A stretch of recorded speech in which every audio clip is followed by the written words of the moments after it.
次。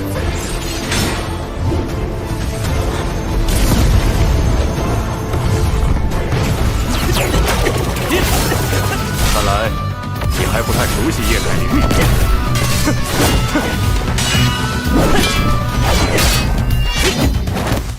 Halo guys, balik lagi sama Gowring. Gimana kabar kalian? Baik-baik aja ya kan? Di video kali ini kita akan kembali melanjutkan pembahasan rekap alur cerita Donghua Throne of Steel alias Perjalanan Putra Cahaya Long Hao Chen. Buat teman-teman yang baru gabung, Mimin saranin nonton dulu pembahasan bagian sebelumnya supaya kalian gak gagal paham. Linknya ada di kolom deskripsi ya guys ya. Oke lah, nggak usah lama-lama lagi, langsung aja cari posisi rebahan yang paling nyaman. Inilah waktunya kita baku hantam.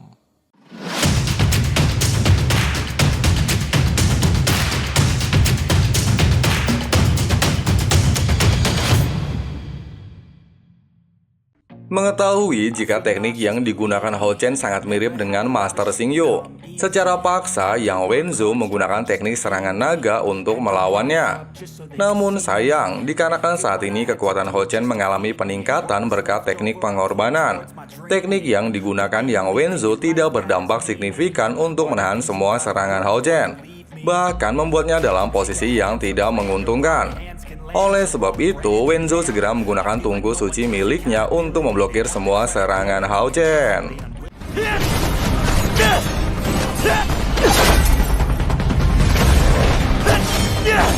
还不够，还不够！海灵系到极限！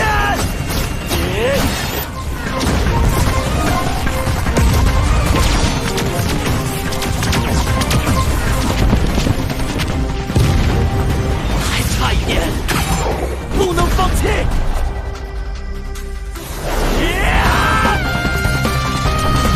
比赛的确应该结束。 Meskipun Hao Chen sempat mendominasi pertandingan, namun sayang dikarenakan dia teringat dengan janjinya kepada Sai Er, seketika membuatnya gagal fokus dalam pertandingan tersebut, sehingga membuatnya kembali dalam kondisi terdesak. Secara bersamaan ketika Seng Chai Er sedang menunggu Hao Chen, dia tiba-tiba merasakan sesuatu hal buruk telah terjadi kepada Hao Chen. Ditambah lagi hadiah kunang-kunang yang ingin dia berikan kepada Hao Chen tiba-tiba lepas. Sementara itu, para pengawal yang melihat Tuan Putri mereka rela menunggu lama seorang pria dan ingin memberikannya hadiah kunang-kunang yang dia tangkap sendiri. Mereka beranggapan jika Tuan Putri mereka menyukai Hao Chen. Namun sayang dikarenakan kunang-kunang tersebut tiba-tiba lepas. Salah satu dari mereka menduga jika telah terjadi sesuatu kepada Hao Chen, sehingga dia berinisiatif untuk melihat kondisi Hao Chen di kuil kesatria. Di sisi lain, ketika Long Hao Chen dalam kondisi terdesak, secara mengejutkan tungku spiritual miliknya mulai bereaksi yang menyebabkan seluruh energi spiritualnya ditarik oleh tungku suci, sehingga membantunya mencairkan energi spiritual serta menstabilkan seluruh kekuatannya. Melihat hal itu, para tetua beranggapan jika Hao Chen secara sengaja menggunakan energi spiritual cair untuk membantunya menerobos tingkat 5 dalam pertandingan. Meskipun kekuatan teknik pengorbanan yang dipadukan dengan tungku suci bisa mengubah kekuatan spiritualnya menjadi kekuatan cair sepenuhnya, namun sayang hal itu masih belum cukup untuk mengalahkan Yang Wenzhou. Melihat jika Hao Chen dalam kondisi hidup dan mati, Abah Paladin dengan cepat menggunakan kekuatan segel miliknya untuk mengurangi kerusakan dalam tubuh Hao Chen.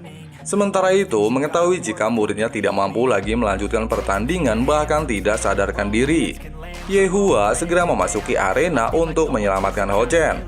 Secara bersamaan, wasit mengumumkan jika Yang Wenzhou memenangkan pertandingan tersebut. Meskipun Long Hao Chen berhasil dikalahkan oleh Wenzhou, namun kakek Han Yu masih berharap kepada cucunya untuk melihat tekad dalam diri Hao Chen yang tidak pantang menyerah. Di sisi lain, salah satu pengawal memberitahu Sai Er, di mana dalam pertandingan hari ini Hao Chen mengalami luka yang sangat serius oleh kesatria bernama Yang Wenzhou. Mendengarkan hal itu seketika membuat Seng Chai Er kesal, sehingga dia segera menuju lokasi Wenzhou.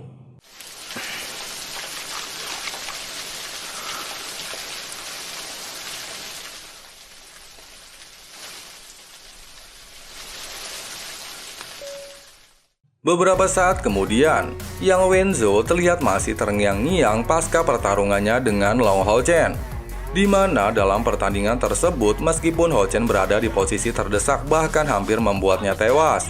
Secara mengejutkan, Hao Chen berani mengambil resiko untuk menggunakan teknik pengorbanan untuk meningkatkan kekuatannya secara signifikan dan mampu memaksanya untuk menggunakan pedang ganda miliknya. Sehingga Wenzo beranggapan di masa depan Hao Chen akan menjadi saingan terberatnya. Namun tiba-tiba Yang Wenzo dikejutkan dengan salah satu benda jatuh di belakangnya. Dengan cepat dia menggunakan kekuatan spiritualnya untuk mendeteksi area sekitar dan membuat sebuah perisai untuk melindungi dirinya. Namun sayang hal itu percuma saja. Pasalnya Seng Sai-er adalah seorang kesatria asasin. Bahkan dengan mudah Sai-er berhasil menghancurkan pelindung miliknya. Sementara itu, para penjaga yang mengetahui jika telah terjadi sesuatu di kamar tuan mereka bergegas untuk melihat apa yang sedang terjadi. Namun sayang ketika mereka mencoba untuk menuju lokasi tersebut, secara mengejutkan mereka dihadang oleh para pengawal Seng Sai-er yang menyebabkan mereka tidak bisa menuju lokasi tersebut. Ketika suasana semakin memanas bahkan hampir terjadi baku hantam, salah satu pengawal Sai-er datang tepat waktu dan berhasil membuat para pengawal Wenzo tidak mampu bergerak. Sementara itu, Seng Sai-er masih terlihat berupaya untuk menyerang Yang Wenzo. Mengetahui jika kesatria yang dihadapi memiliki kekuatan di atasnya, dengan cepat Wenzo menggunakan tungku spiritual miliknya untuk menyerang balik Sai-er. Namun sayang, serangan tersebut masih mampu diblokir oleh Sai-er dengan mudah. Bahkan berhasil membuat Wenzo kembali dalam keadaan terdesak. Gak butuh waktu lama, secara mengejutkan Yang Wenzo menggunakan teknik gabungan untuk menyerang balik Sai-er. Menyadari jika teknik tersebut telah melukai pujaan hatinya, Seng Sai-er dengan cepat menggunakan teknik pamungkasnya yaitu tombak Moskov.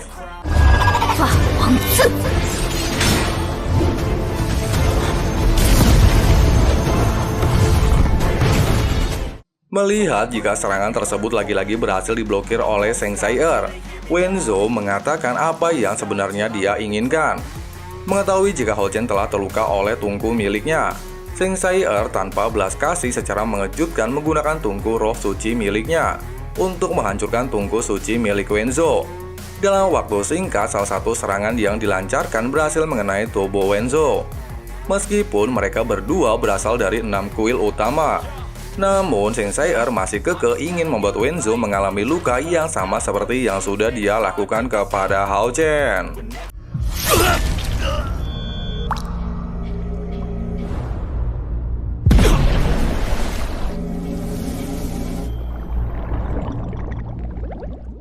Singkatnya, setelah merasa cukup memberi sedikit peringatan, Sai-er segera meninggalkan lokasi tersebut. Di sisi lain, setelah Hao Chen terbangun dari pingsannya, dia kembali mengingat perjanjiannya dengan Seng Sai-er di sebuah taman, sehingga Hao Chen segera menemuinya.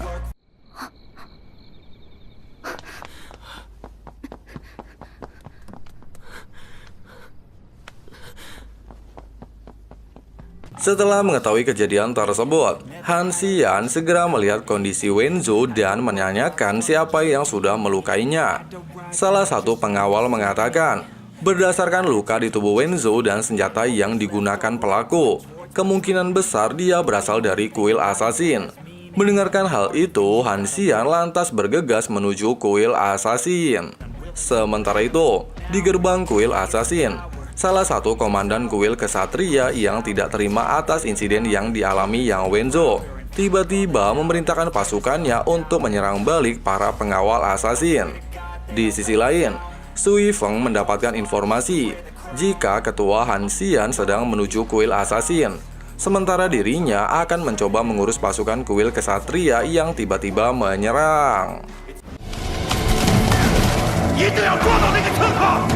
召集所有人包围刺客殿！废话太多，还有谁能有千机灵炉？除了你们刺客殿，你胆敢强闯刺客殿？你们是让还是不让？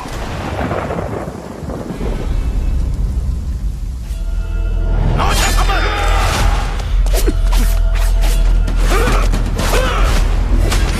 Namun ketika akan terjadi baku hantam, Han Xian tiba tepat waktu dan meminta mereka untuk segera menghentikan pertarungan tersebut. Pasalnya dalam aturan kuil kesatria tidak diperbolehkan membunuh satu sama lain. Setelah masalah tersebut terselesaikan, Han Xian segera memasuki aula kuil assassin untuk menemui Sui Feng dan memintanya menyerahkan seseorang yang telah melukai Yang Wenzo. Ya jelas saja Sui Feng menolak untuk menyerahkan orang tersebut. Pasalnya dia sudah mengetahui orang yang dimaksud adalah Sai Er, sehingga membuat Han Xian sangat kesal. Dia mengatakan, meskipun kuil kesatria dengan kuil assassin memiliki kerjasama yang baik selama beberapa tahun, namun tindakan salah satu anggotanya telah melanggar hukum kesatria.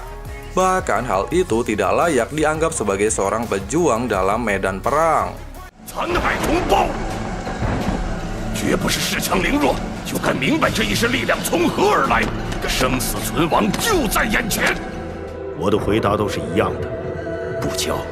老韩，请回吧。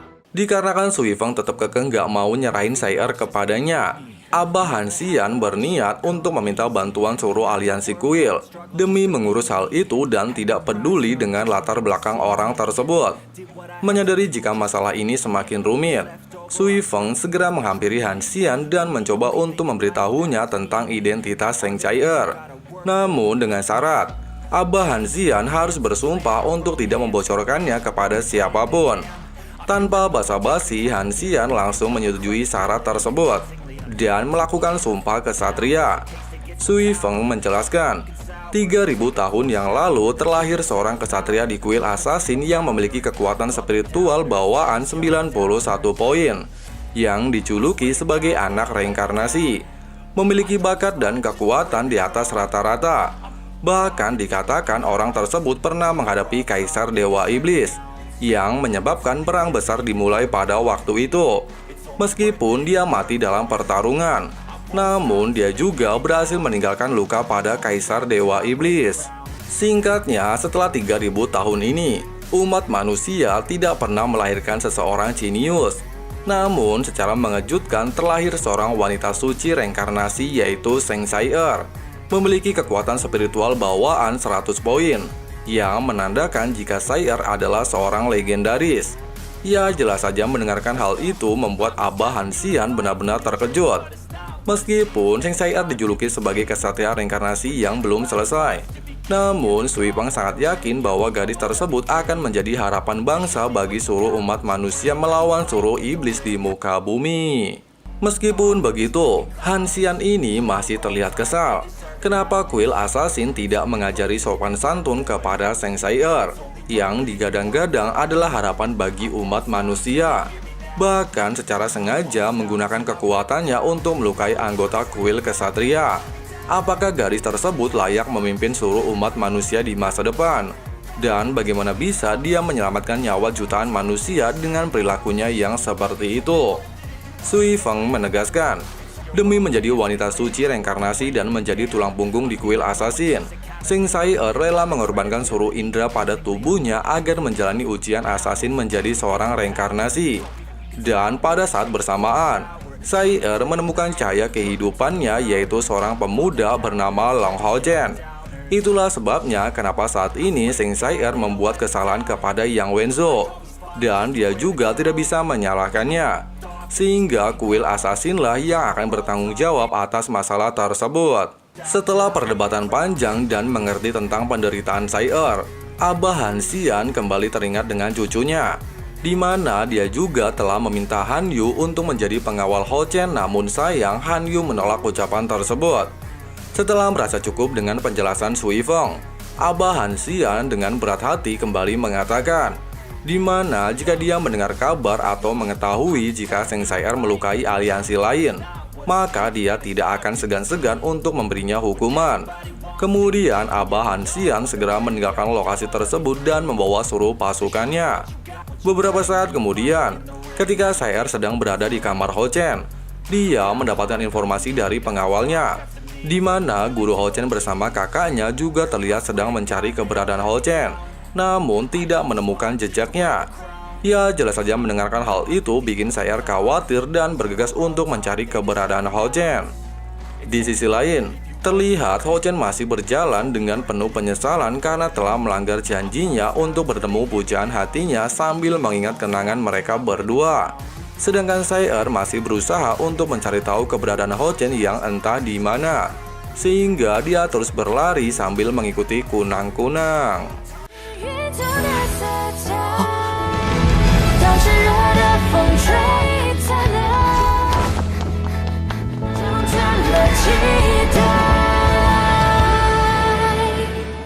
Keesokan harinya, Su Yifeng mendapatkan informasi dari Xia Yin, di mana Seng Sai-er telah mengantarkan Hao Chen kembali ke penginapan. Sementara kondisi Yang Wenzhou masih terluka cukup parah, yang kemungkinan dia harus rebahan selama beberapa hari. Dikarenakan kuil assassin dengan kuil kesatria memiliki ikatan sejarah yang baik dalam beberapa dekade terakhir. Terlebih lagi, Su Yifeng juga telah mengetahui identitas Yang Wenzhou, yang merupakan salah satu kesatria generasi terbaik tahun ini. Su Yifeng akhirnya meminta Xia Yin untuk pergi menemui tetua aula pengobatan dan meminta bantuannya untuk menyembuhkan tubuh Yang Wenzhou. Pasalnya, beberapa hari lagi kompetisi final berburu iblis akan segera dimulai. Kemudian Su Yifeng menanyakan asal-usul Hao Chen.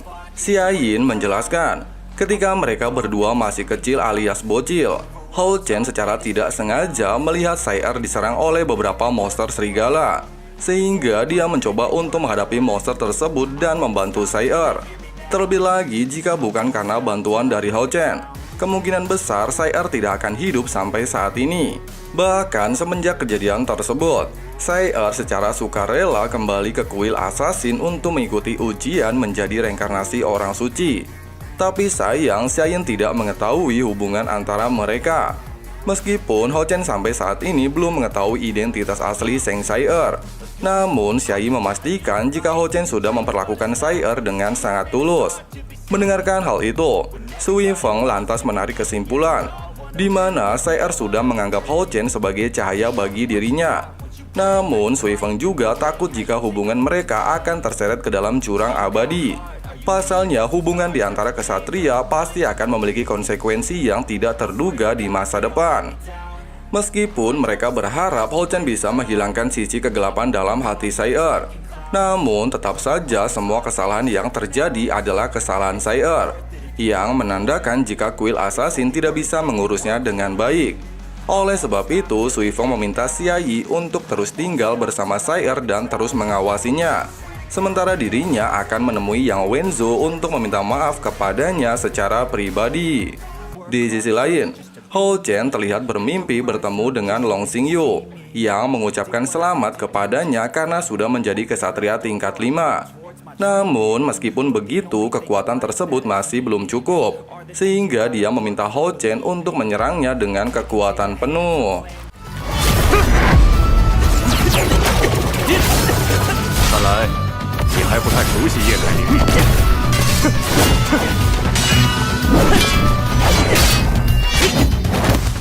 Menyadari jika putranya masih belum mampu untuk menggunakan kekuatan cair, Xingyu meminta Hao Chen untuk memusatkan seluruh kekuatannya ke dalam tubuhnya, lalu mengalirkan seluruh energi spiritualnya ke pusat ujung pedang, sehingga bisa menimbulkan serangan kejutan yang sangat besar.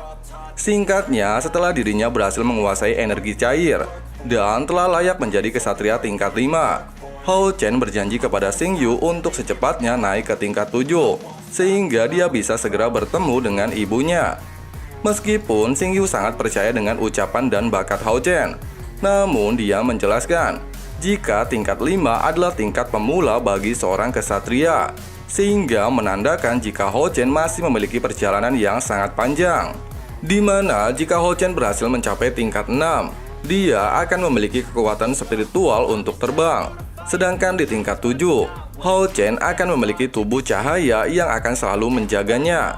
Di tingkat 8, Hao Chen akan memiliki kekuatan di luar batasannya serta memiliki kekuatan yang mampu untuk memusnahkan seluruh iblis. Sedangkan di tingkat 9, Hao Chen akan menjadi kesatria terkuat di muka bumi. Setelah menjelaskan hal tersebut, Xingyu segera meninggalkan alam mimpi Hao Chen.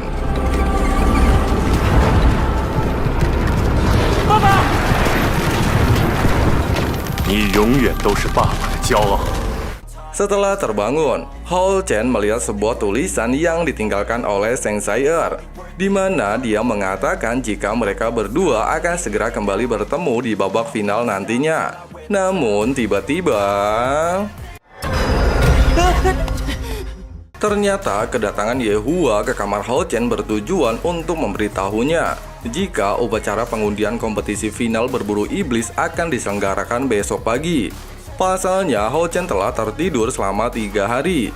Dia juga sangat menyayangkan ketika Hao Chen berhadapan dengan Yang Wenzhou. Muridnya ini telah melakukan aksi nekat untuk menggunakan teknik roh pengorbanan tanpa memikirkan keselamatan dirinya sendiri. Oleh sebab itu, Yehua meminta Hao Chen untuk tidak melakukan hal itu lagi di masa depan. Mendengarkan hal itu, Hao Chen segera meminta maaf kepada gurunya dan berjanji jika dia tidak akan menggunakan teknik tersebut. Menyadari bahwa muridnya saat ini telah berada di tingkat 5, Yehua tidak perlu mengkhawatirkannya lagi ketika mengikuti ujian pemburu iblis. Keesokan harinya, ketika Hao Chen bersama Li Xin baru saja tiba di gerbang upacara pengundian, mereka langsung disambut baik oleh Lin Xin. Nah, mengetahui jika Hao Chen telah berhasil masuk babak final, Hao Chen harus menepati janjinya untuk memilih Lin Xin menjadi rekan satu tim. Pasalnya, Lin Xin juga telah berhasil menjadi juara dalam babak penyisihan aula penyihir. Sombong amat. Singkat cerita, setelah mereka memasuki upacara, selain melihat 60 peserta sudah berada di lokasi tersebut, Hao Chen juga dikejutkan dengan kemunculan Yang Wenzhou yang tidak jauh dari lokasinya. Namun sayangnya, Hao Chen belum melihat keberadaan Zai'er. Dan tiba-tiba... 还有人呢？难得看见他们。是刺客店，这就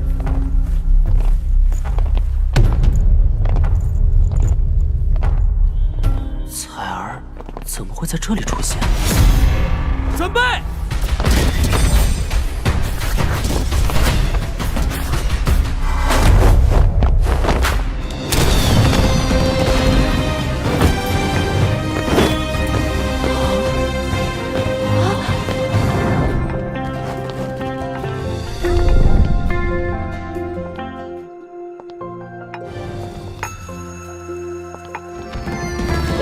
刺客1号大小姐，哇，她可真好看。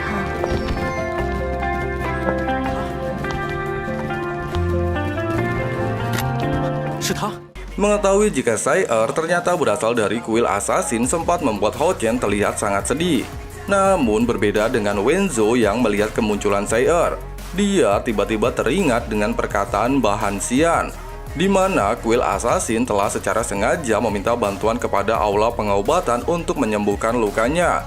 Sehingga hal tersebut membuat Wenzhou semakin bersemangat untuk menantikan pertemuan mereka nantinya. Mendengarkan hal itu, Zai'er mencoba untuk meyakinkan pujaan hatinya. Meskipun dia tidak pernah mengatakan hal itu, namun dirinya akan tetap sama seperti orang yang Hao Chen kenal sebelumnya. Cemiwiu, ih bucin. 今后敢欺负彩儿，原来是这样，他们在谈恋爱，怎么回事？ Sementara itu, di sisi lain, terlihat beberapa tetua dari aliansi kuil tiba di lokasi tersebut. Duo Sui dari kuil pendeta, Ren Wukong dari kuil prajurit, Lin Shen dari kuil penyihir, Sui Feng dari kuil assassin, San Sui dari kuil roh. Kemudian upacara pengundian kompetisi pemburu iblis resmi dimulai. Nah guys, seperti itulah alur cerita perjalanan King Hao Chen di bagian kali ini. Untuk kelanjutan alur ceritanya, tunggu notifikasi dari teman santuy ya guys ya. Jadi langsung aja klik subrek dan nyalain loncengnya, supaya teman-teman tidak ketinggalan updatean video-videonya. Oke lah, makasih banyak buat kalian yang udah nonton sampai habis. Di sini Abang Frank undur diri mau lanjut ngopi-ngopi santuy dulu. See you next time guys.